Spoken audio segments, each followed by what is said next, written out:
Opening your eyes, you become aware that you are now in a dimly lit hospital room. Terrified, you force yourself to focus and suddenly recall how you had come to be here. As Phil had predicted, your blue jumpsuit has been removed, and you can once again feel your feelings. You also remember Phil telling you to find the air ducts. You look up at the ceiling and see nothing, and though you can't see the floor from your position, in your mind's eye a metal grate materializes, and you find you can move through it and down a shaft and into the main system. Had the drug Phil given you made you super psychic, you wonder? Or are you making it all up? A short Hispanic man, dressed in grey scrubs with a shaved head and intense dark eyes, walks in with a needle and syringe in his hand. Your body tenses, preparing to receive the shot, but instead he looks over his shoulder, draws the bed curtains around your bed, caps the needle with a plastic lid, and slides it into a pocket of his lab coat as he pulls out a key from the other. He swiftly unlocks your manacles and hands you a note. Don't talk. Phil sent me. None of us can escape from here. Everyone is either wearing a suit that can't be removed or has an implant. But we knowingly chose this life, not like you. And I know it will ease some part of my conscience for the horrors that have taken place here, if I am able to help you escape. Phil thinks you can make it. I believe in you too. There's a grid in the floor that leads to the air ducts. There's enough light to see and no cameras. But once they know you're gone, they'll send psychics into the tunnels to find you. I've blocked the camera in this room, but you'll only have a few minutes. I removed the screws already, and I'll be on the lookout while you climb in there. Your clothes and shoes are under the bed. Run as far and fast as you can.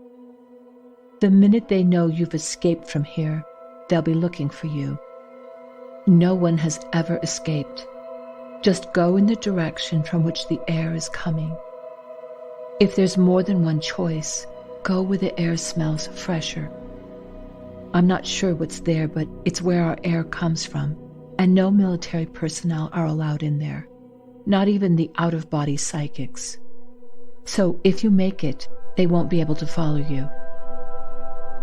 If you somehow get back to the surface, will you mail a letter for me? Angel. P.S. I had to guess your size, and sorry I couldn't get you any underwear at the commissary without being noticed. In the pockets there's a penlight, a screwdriver, and a bunch of different heads, a Swiss Army knife, and protein bars. After reading the note, you look up at Angel and nod that you understand. As you hold out your hand, palm up, Angel hands you an envelope with an address and takes the note back from you, stuffing it in his pocket. He then steps outside of the curtain to give you some privacy. Shakily, you get out of bed in your hospital gown and kneel on the floor. You have a fever and just want to lie on the cool tile, but you force yourself to keep going. You have already seen the clothes in your mind's eye, hanging on the metal springs. Without even looking, you reach down to the exact spot and pull on the clothing with a brisk jerk. Army fatigues and a pair of regulation boots land on the floor with a slight thud. You quickly put on the pants and a tank top that clings tightly to your body, while tying the arms of the shirt around your waist. The pants are a bit big, but the belt holds them up, which is a good thing because the pockets are heavy. And the shoes are snug, but you would have left naked and barefoot if that had been your only choice. When you step out from behind the curtain, Angel is holding the metal grid open for you in the exact spot you had seen it in your mind's eye. He hands you a small bottle of water contained in a pouch and helps you secure it to your belt. With a flashlight, he silently shows you foot and handholds where you can climb down. You surprise Angel with a quiet kiss on his cheek and then climb down into the shaft. As he replaces the grid and screws it back into place, you descend carefully downward. When you reach the bottom of the ladder, you find yourself in something that makes you think of an immense drainage pipe. The floor is flat, but the sides and top are round and about 15 feet high. It is strangely clean and fresh-smelling, and you head in the direction of what you hope is a breeze. But you can't tell for sure, except for the fact that in your mind's eye you are seeing nature. Tall trees, singing birds and blue sky. Not at all like the desert, but still, it seems to be the way you should go. You begin running slowly at first, expecting that you might not be completely over your drug-induced nausea. But just as Phil had said, it is as if you have gotten rid of a weight in your mind and body, and now you're beginning to feel alive and free. It feels incredible to run, though a bra would have been nice, but at least your tank top is tight, so that helps a little. You don't know how close you're getting, or how you'll know when you get there. You just know that the air will smell fresh. And for a moment, that's exactly how it seems. You would swear you can smell eucalyptus trees, something you remember from a trip to California with your grandparents. But there aren't any eucalyptus trees in the desert, so that makes no sense. But what else can you do? You run and run. With every split in the tunnel, you can sense and feel and smell the proper direction to go. You know without doubt that you're on the right path and getting closer and closer to your destination. You pay no attention to the tunnels passing by until you come to an unusual split in the pathway, one branch leading into total darkness. You think it must be for an area that is no longer in use, but just as you walk by it, a sudden image of Matthew floods into your mind. Instantly you feel overwhelming pain and shock, and you know something horrible is happening or is about to happen. As you stare into the darkness, there appears a subtle golden glow of light about 30 feet away, and though several times you fight the urge to go back the way you came, you soon arrive at the source of the light, a round metal grid a bit larger than a manhole. You force yourself to slide your fingers through the square holes in the grid. Then, with a stiff tug, you get it to move. Still, it takes all of your strength to shift the grid. Back and forth, pushing, pulling, heaving, until a metal lip on one side is released, and you are able to drag the grid across the floor of the air duct, just enough so you can see more clearly what's below. The grid is easier to move now that it's sliding along the floor, though it does so with a disconcertingly loud scraping noise that echoes in the tunnel. You open it enough so you can squeeze through the opening, and then hang on to the grid. A stuttering bang reverberates loudly down the air duct, as if an entrance to the tunnel above is being accessed, and bright lights are switched on. There is no going back. Your only hope is to stay ahead of whoever is coming. Moving as quickly as you dare, until at last your trembling body reaches the solid rock floor. You find yourself in a low, hand-carved tunnel, dimly lit by a flickering light from a round room about 10 feet away. Slowly, tentatively, you bend down to walk beneath the low tunnel ceiling, clinging to the wall for security, until you find yourself in a taller chamber, also hand-carved out of red rock, where you can finally stand up. An amber-colored electric light is flickering brightly from a metal and glass casing that hangs on the wall, as if it will go out at any moment. Just below the light is a staircase, hand-carved out of stone. Standing completely still, you count 13 steps down to the next landing, You take a deep breath and tell yourself to just take one step at a time, which seems almost comical to you until you see a rat shoot past and, with a barely stifled squeal, nearly fall down the entire stairway.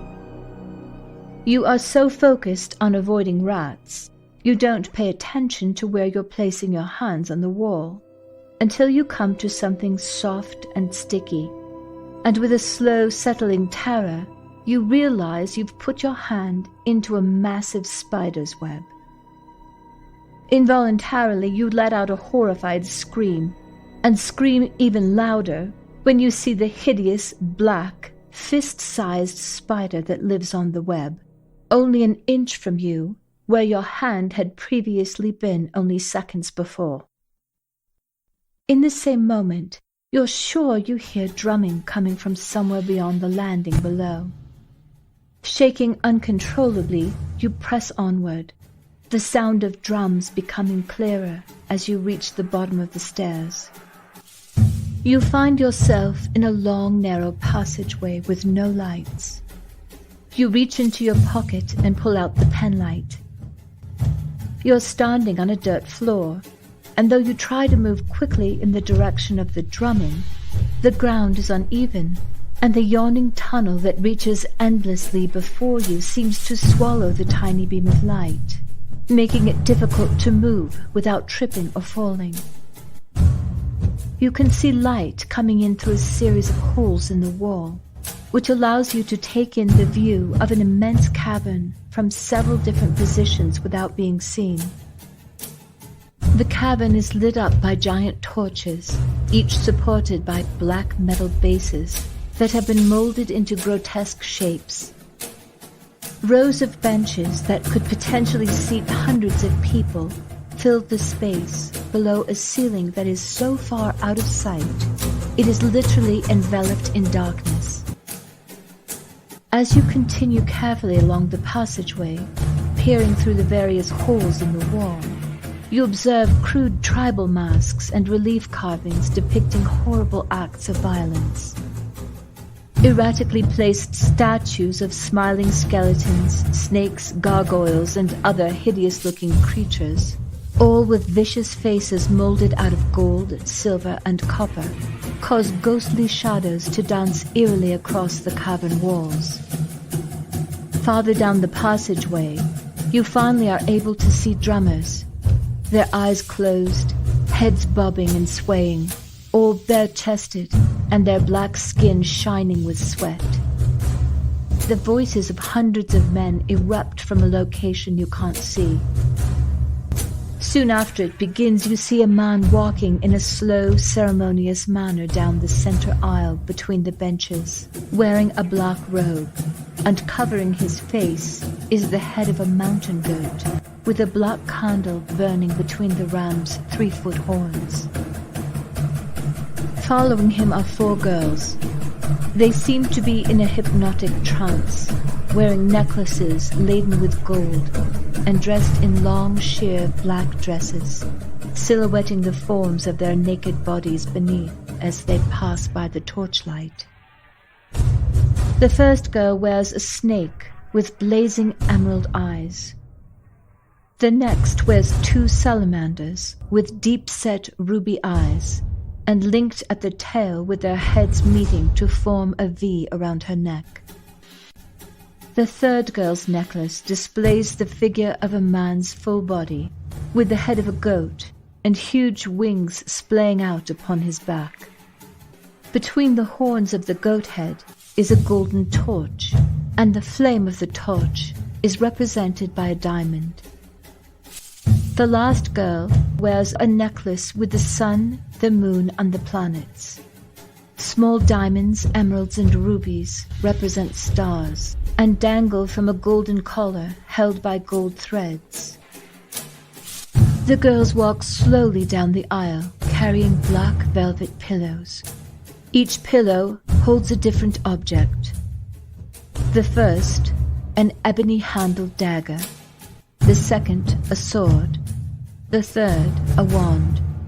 And the fourth, a 5-pointed star. Hundreds of men wearing animal costumes ooze into the cavern temple, down every aisle, clamoring and crying, climbing over benches, howling, grunting and snuffling as they shuffle unsteadily forward, swaying wildly. As the freakish congregation assembles, the girls all line up around a wide central platform. Removing the goat's head, the priest places it upon a darkly imposing altar. He then begins the Mass by holding an upside-down cross in his right hand and making the sign of the cross with his left. The congregation also use their left hand to make this sign, and they all repeat aloud, Ghost holy the, and Son the, and Father the, of name the in. They then repeat the Lord's Prayer backwards, with the exception of the opening line where they say, Our Father, which art on earth. The high priest raises his arms over his head as the congregation sits back in their seats. Some fall off the benches and struggle to get back up. But when they are all finally seated, the priest walks around the altar and down to 2 circles on the floor. Without a word, the 4 girls follow him and stand just outside the circles. Removing the 5-sided star from one of the pillows, the priest steps into the middle of the center circle and places it on the floor. One at a time, in succession, each girl leans forward, proffering a pillow. First, the priest takes the ebony-handled dagger and thrusts it into the leather strap he wears around his waist. Then he removes the sword with his right hand and the crystal wand wrapped in copper with his left. The girls all move in one accord backward to the altar as the priest holds the wand and sword over his head and begins chanting, Belial, Belial, to you I sacrifice the blood of innocence. I give you the blood of life for the blood of my enemy's life. Still in a trance, the girl wearing the snake necklace walks stiffly up to the stone altar. With a flamboyant swirl, the priest removes his robe, revealing a broad, well-defined chest and narrow waist with impeccably toned muscles, which instantly arouses a deafening cacophony of animal noises from the crowd. Like a performer drinking in his audience's mounting cries for more, the priest whisks the girl off the platform and into his arms, and then reverently lays her on the sacrificial table. He stops momentarily, taunting his followers with the twisted promise of what is to come, and everyone goes wild, their anticipation exploding in a fit of screaming, dancing, yelling, and jumping, as the drummers drum louder and louder, faster and faster, as he pulls out his ebony-handled dagger. The priest then throws both arms in the air, and the room drops into a dead silence as he chants, This blood sacrifice is the atonement between man and Prince Lucifer. The congregation begins to chant his words over and over again as the priest sways back and forth in a trance. Suddenly, the priest stands still, and in one fluid motion he poises the dagger over his head, ready to plunge it into the girl's breast. In that moment, you find an opening, hidden from the temple worshippers by a heavy drape, and you burst out from behind it screaming, "Stop!" You hear Matthew shout your name in a clear, strong voice. He is wearing a black hooded cape and throws off the hood when he yells for you and tries to run in your direction. but he is quickly caught by several pairs of hands as he struggles to reach you, as whinnies, grunts, and other animal noises erupt from the congregation. All eyes turn back and forth between you and Matthew. The drumming stops, and the priest whirls around to see what's causing the disturbance. Upon seeing you, his face lights up. "Ah, here's my true prize. I was hoping you would come. Won't you join me at the altar?" In that moment, you realize you have no plan. What did you think you could do? What were you thinking? But it's too late to go back over your actions and try again.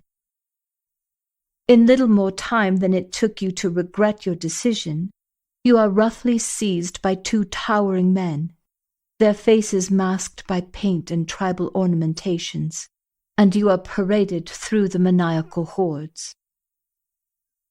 A man dressed as a horse and using his hands as hooves rears up, whinnying and pawing in the air like a stallion. But like a man, he makes violent pelvic motions, showing you his dark intent. Yet no one touches you or even tries, and you are delivered to the priest and held tightly in front of the altar. The priest does not address you, nor does he even acknowledge your presence. Instead, he begins to chant in a deep, rasping voice, his eyes turned upward as if peering into his own skull. "I conjure and command thee, O Belial, to appear forthwith and show thyself to me, here, outside this circle, in fair and human shape, without horror or deformity, and without delay. Speak to me visibly, clearly, and without deceit. Possess my mind and my body. Answer all my demands and perform all I desire. Do not linger. The King of Kings commands thee." Immediately, the priest falls into a deep trance, his chin dropping to his chest.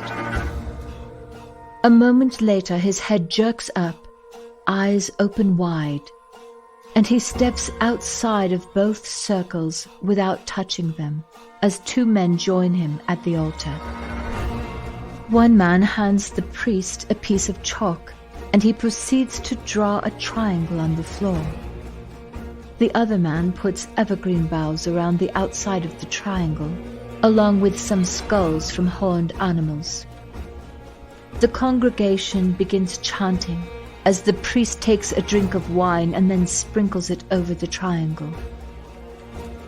In the meantime, one man grinds up some herbs and powder with a mortar and pestle and hands it to the priest, who places it in the triangle. You have now been brought within a few feet of the altar. "I work to the destruction of you," the priest hisses, fury seething from him as he points his dagger viciously at you. His voice is softer now, like a feeble old man, yet filled with venom, as he takes a chunk of clay and begins molding it, while saying your name over and over again. When he finishes, the priest engraves something into the doll and chants, "In the name of Belial and the spirit of destruction and revenge, O creature of clay, become the girl before me," he says, looking directly at you. He then takes the doll and places it at the tip of the triangle. Finally, he stands at the tip of the triangle, crossing his arms over his chest, and chants, "It is not my hand that does this deed, but that of Belial." He then takes a long needle in his left hand, viciously stabs the doll with the needle, and yells, "So mote it be." Gasping for breath, searing pain exploding in your body, your world turns black